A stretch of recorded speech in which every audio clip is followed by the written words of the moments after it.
אבותינו, אברהם, יצחק ויעקב, הוא יברך את חיילי צבא ההגנה לישראל, הוא יברך את חיילי צבא ההגנה לישראל, הוא יברך את חיילי צבא ההגנה לישראל, העומדים על משמר ארצנו וערי אלוהינו,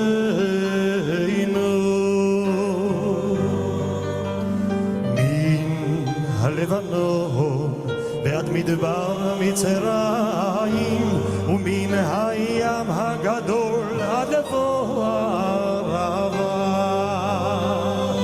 ביבשה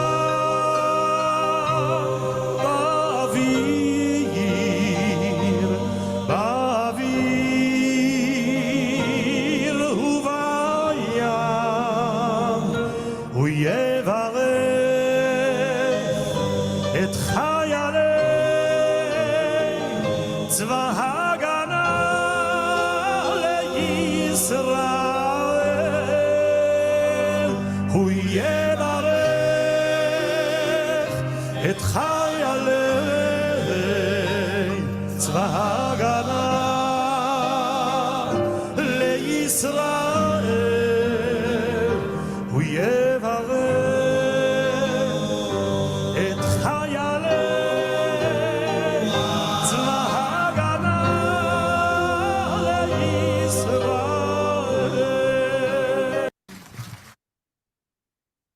Now, excuse me. Now I'd like to get right to class, and here we go. As you will recall, and I apologize if for some of you your memories are so great that this is utterly a boring repeat, but I want to just very rapidly in English review chapter 27 and 28.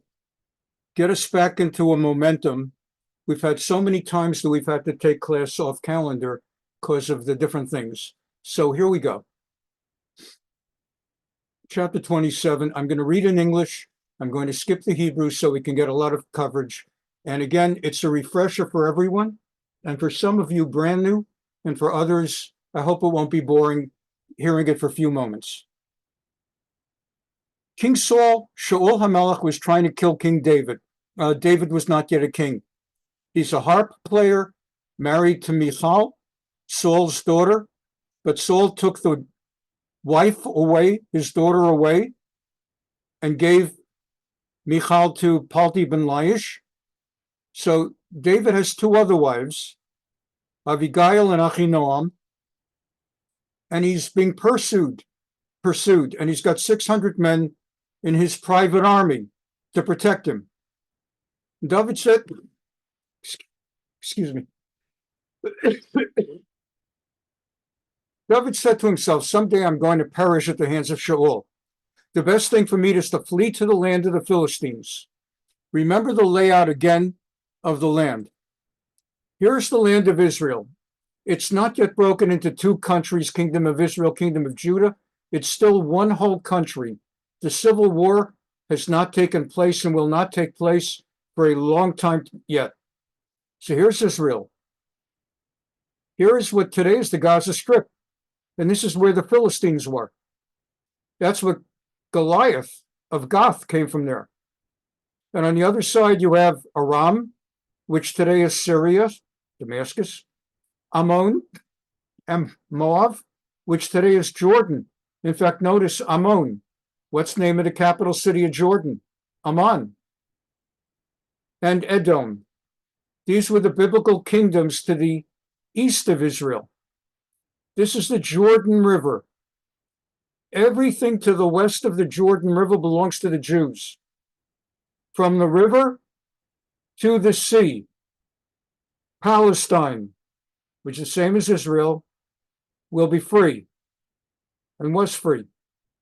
In fact, the Jews even had part east of the river, Shtei Gadot LaYarden, two sides of the Jordan River. Jabotinsky wrote a song.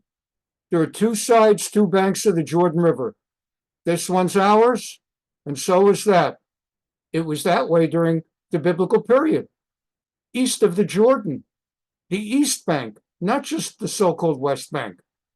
Judea and Samaria. Judea, Samaria. Okay, so David realizes that Saul is going to kill him, and David flees for his life in the most strange place, the Philistines' land, where he's wanted all these years that are alive. Again, I'm sorry that I'm repeating myself. For new people that are joining our class, plus for all of us, the refresher, we continue. My best bet is to just go to the land of the Philistines in Gaza, and Saul will give up hunting me. So David and his 600 men go, cross over to King Achish, and he is from Gath, where Goliath had been. David and his men stay with King Achish in Gath, each man with his family. So they came with their families, their wives, their kids.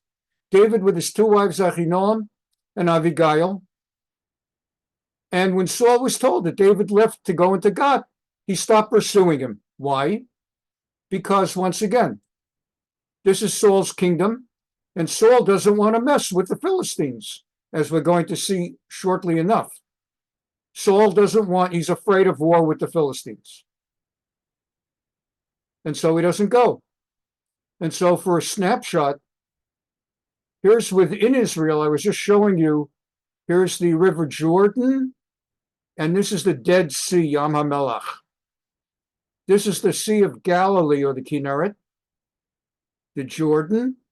Got that? The Galilee, Sea of the Galilee. So northern Israel is called the Galilee, the Galil. Then the Jordan River, and then the Sea, Yam HaMelach, the Dead Sea. And then the snapshot, here again, the Sea of Galilee, Jordan River, Dead Sea. So you've got your perspective. East of Jordan is Israel. All of this is Israel. But Philistine, where it's white, is Philistine land. So David crosses over to Gath, the capital of the Philistines, to be with Achish the king. Continuing. Saul was told David had fled there, and Saul gave up. Now David says to Achish, let me stay here. Let a place be granted me in one of your towns where I could live. And I don't think it's a good idea that I should live in the royal city with you. You do, after all, have more than just the royal city. You have all of this. You have all of this. So why should I just be in Gath alongside you? David's reasoning actually is David doesn't want to be anywhere that David wants to do things, and he doesn't want the king to know about it. So the king is going to agree, yeah, you don't have to live in the capital city. You could be in Siklag, which is still part of my country. Siklag is here, let's say. You don't have to be in Gath. You could be a little south in Siklag. In those days, they did not have electronics, electricity, telephones, and other communication devices. So really, in the capital city of Gath, he has no idea, the king Achish, what's going on in Siklag. So he understands David's come with his men, despises Saul, is sick and tired of the Jews of Israel. They don't stand by me. To heck with them. I'm turning coat, and I'm with you. So in the king's mind, Achish, David now is here, making regular sorties like Hamas, ambushes and sorties in the middle of the night, and attacking and killing out people in Judah. That's his understanding. And so the king says, okay, Achish granted him Siklag. And that's how Siklag came to belong to Judah to this day. That is to say, after Achish told David, you can leave Gath and be in Ziklag, later when there ultimately was war and Israel conquered part of the Philistine land, part of what Israel conquered was Ziklag and held it forever by virtue of Achish having given it over to David. Back to our current account. So David was there for a year and 4 months. A year and 4 months. How long ago is that? Well, it's now December 23. A year and 4 months ago was August 22. Here I am, full voice. Just did some traveling today with Denise around Orange County.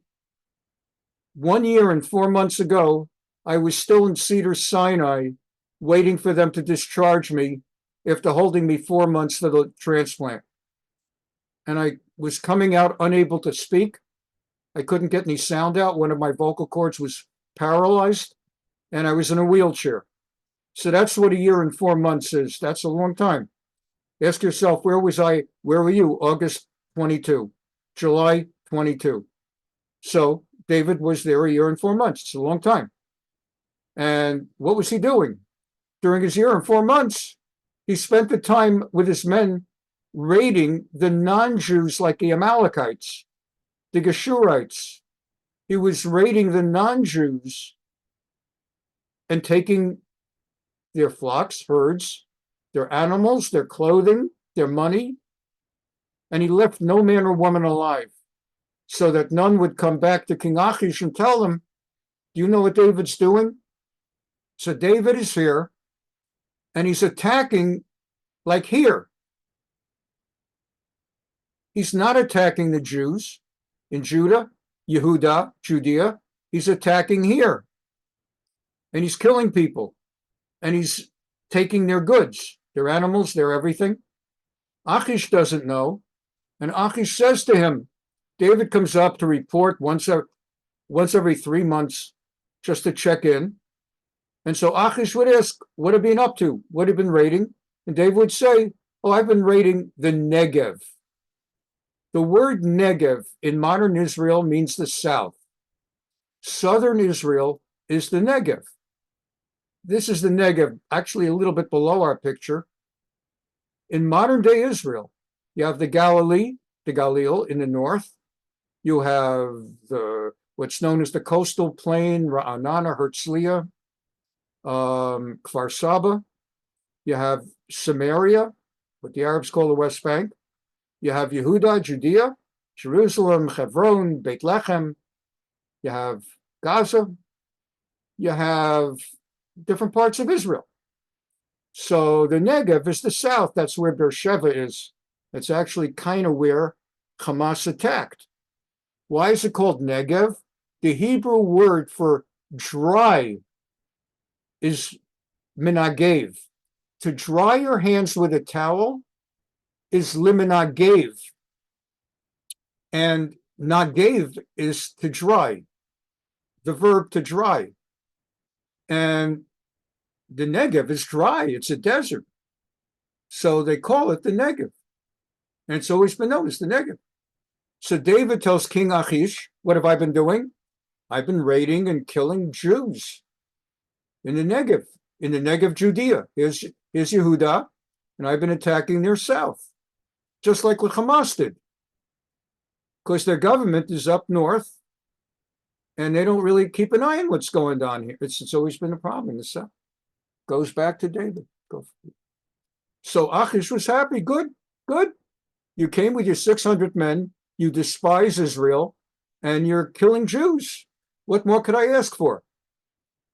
And David is counting on no one finding out, Achish not finding out, because he kills everybody up. Okay. And he would leave no man or woman alive to be brought to God. We thought they might tell about us. David did this.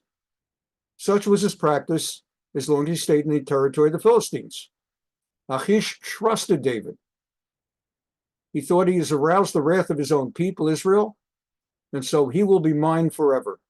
And this is the chapter we've been in for a while, but I wanted to give this background because we're coming back to it in our discussion today. So, The Philistines are ready to make war. They have decided now is the time. Philistines mustered their forces for war to take the field against Israel. Again, they're located here and they're going to attack King Saul and his army. Why now? Why not? It's like Hamas. I'm serious. It's like every few years, why not? Let's attack the Jews. It's been going on from time immemorial. And Jews who know their stuff, a lot of Israelis don't know their stuff. It's shocking when you meet Israelis in America and they don't know what Sukkot is, they don't know what Tisha B'Av is, they don't know it. It's like amazing. They know Hanukkah. They don't know anything. It's amazing. And you say, I can't believe it. I'm an American. You guys speak Hebrew. I can't believe it. How do you come from Israel? You don't know, you know less Judaism than I do. And a great number of secular Israelis, the secular Israeli public schools don't teach Judaism. And even though they're with the all Christians in America, the all people who observe Christmas, not even observe, who celebrate Christmas, do they know their Christian Bible and Christianity and go to church? So that's the Jews of Israel. And you meet them in America and you're shocked. I can't believe it. And it's Yom Kippur and they're having a dance. And what's that all about? So it ever has been so. But there are Jews, more Jews in Israel than in America, who do know their stuff and do learn Tanakh and do learn Bible. And there's a kind of sense there that's both good and bad, like we're shocked with what happened with Hamas, but unlike others in Israel, we're not shocked. It's always been this way. Same thing with the rise of anti-Semitism. I mean, when people respond, like I showed you Sunday, Steven Spielberg, I never thought this could happen in America. Well, there are those of us who have had a different perspective from time immemorial. And we've always known it can happen in America. Where in the Bible does it say America is different from every other country on the face of the earth where we had it good and eventually they spit us out? So you never know. We might still have another 10,000 years in America. Who knows? But we're not shocked. So in the same way, this is the way it's always been. They attack from the Philistine land every few years. So now the Philistines gathered for war. Now Saul has been defeating them in battle, just like modern Israel continued to win every 3-4 years against Hamas. And before that against Egypt and Syria and Jordan and Lebanon. So historically, Israel wins these wars. They're messy and people die. But something's different this time. Saul has a fear that envelops him. And those of us who remember this in the last few weeks, you know this, and I apologize again for taking some time. For those coming in, Saul is inexplicably and uncharacteristically enveloped by fear. So the Philistines gather, and Achish says to David, come on up from Ziklag. I mean, till now, I've had you in Ziklag, but now we're getting the forces together. Like modern Israel called up the reserves. So modern Israel, okay, all of a sudden there's a war, Hamas attacked, and all of a sudden the Israeli army has to come down. And the way the Israeli army works, it's not the United States of America. They don't have a standing army. The United States is a standing army. We have soldiers 24/7 everywhere in places like Fort Bragg and Fort this and Fort that in the United States. And they're stationed in Germany and in Japan. And they're stationed in Iraq and until recently in Afghanistan. And so that's a standing army, an army where there are people 24/7. Israel cannot afford that kind. The size of the army Israel needs is greater than its population can sustain.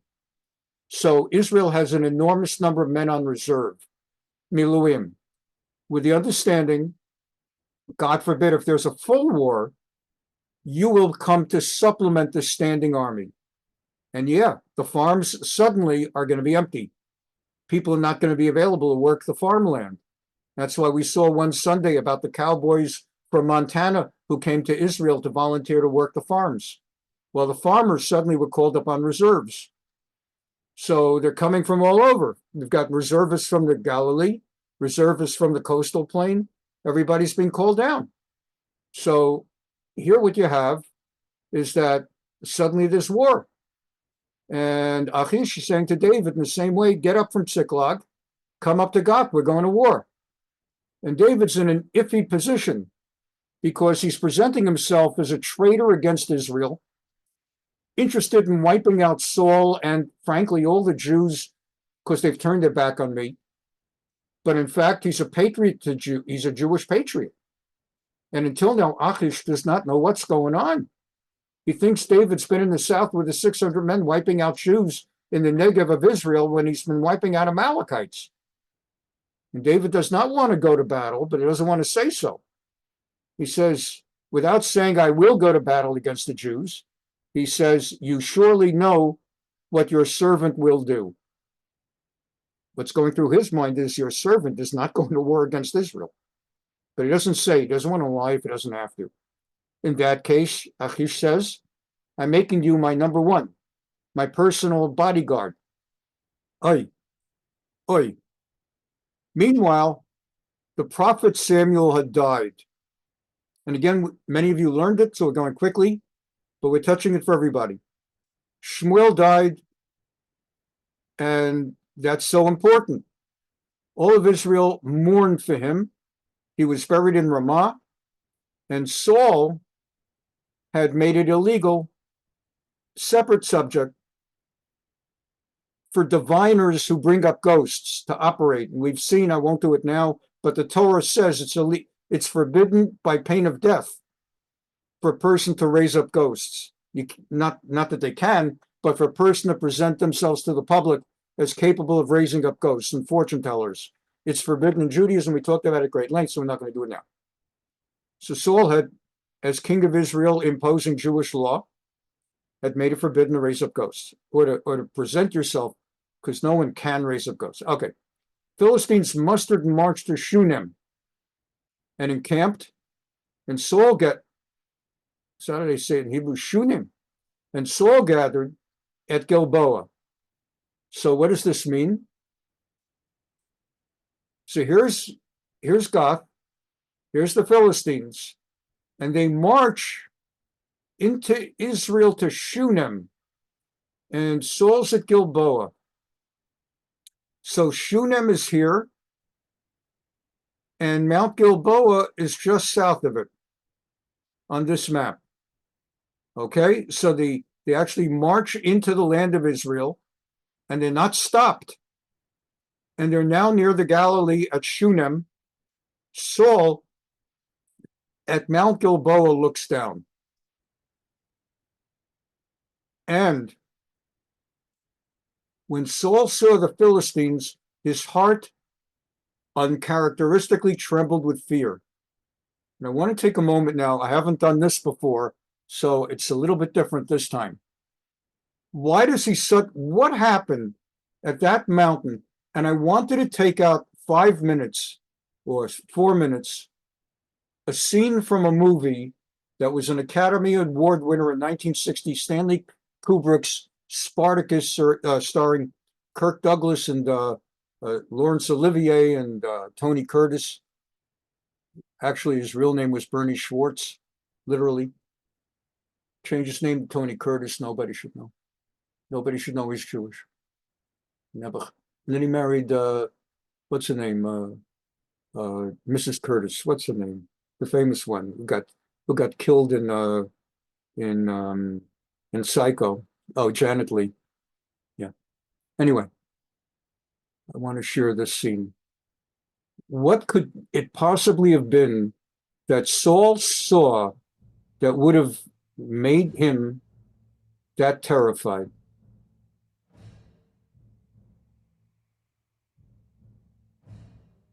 These are the Romans. These are the gladiators. They're slaves who have broken free, but now these are gladiators, but they're facing for the first time This is on the bottom of your screen are the gladiators ready to make war. They've always, in the movie, defeated the Romans. They've always been equal number. But this is the big showdown. They've never lost before.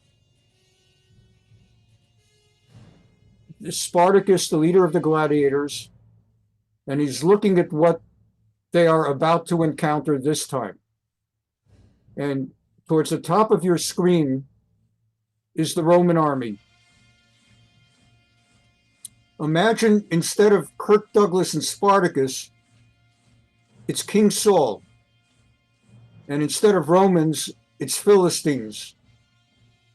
And there are the gladiators looking, and they've never seen anything like this.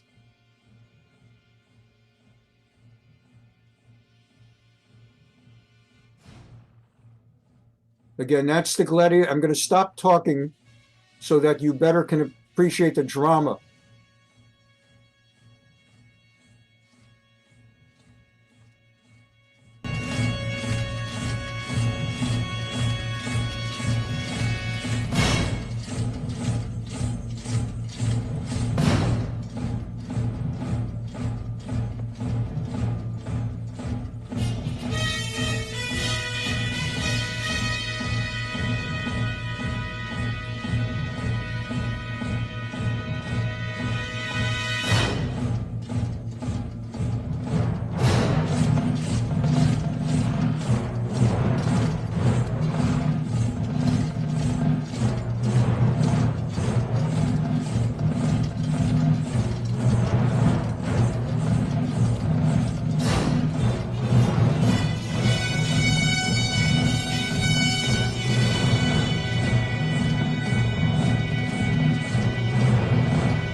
Wouldn't you like to know how the scene ends? You'll have to just find it on your own.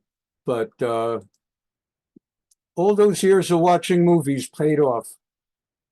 What good do I need a rabbi who knows more movies than Siskel and Ebert? So that's your answer. That's how you teach Tanakh with Spartacus. Because I'll tell you something, it helps. Okay, let's get back to where I was. I may have managed to disconnect. So let me